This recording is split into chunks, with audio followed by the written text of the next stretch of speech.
আবার চলে এলাম নতুন একটা মেকআপ ভিডিওর সাথে। তোমরা এর আগে আমাকে মেকআপ করতে, স্কিন কেয়ার করতে দেখেছো। আমি আমার মেকআপটা স্টার্ট করলাম ল্যাকমির একটা ফাউন্ডেশন দিয়ে। মেকআপ করার আগে প্রপার একটা স্কিন কেয়ারের দরকার। এই ল্যাকমির ফাউন্ডেশনটা আমার স্কিন টোনের থেকে একটুখানি ব্রাইট।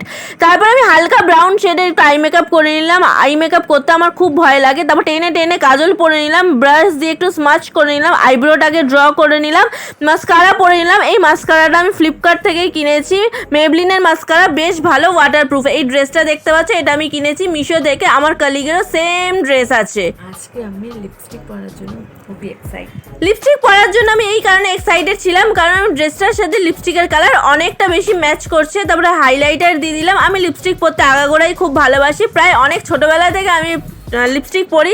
লিপস্টিক পরে পরে আমার ঠোঁটটাও হয়তো কালো হয়ে গেছে। আমি ফুল লুকটা দেখার জন্য আমি খুব এক্সাইটেড ছিলাম। আর একটা কথা বলো তো, আমার সামনেই বার্থডে আসছে, চুলটাকে বড় রাখবো না ছোট করে দেবো? তোমরা একটু কেউ সাজেস্ট করো তো। এই কানেরটা দেখতে পাচ্ছ, এটা হচ্ছে আমার বেস্টির কানের, আর আমি এটাকে ঝেপে নিয়েছি। তো চলো আবার দেখা হচ্ছে নতুন কোনো মেকআপ ভিডিওর সাথে। আজ তাহলে আসি।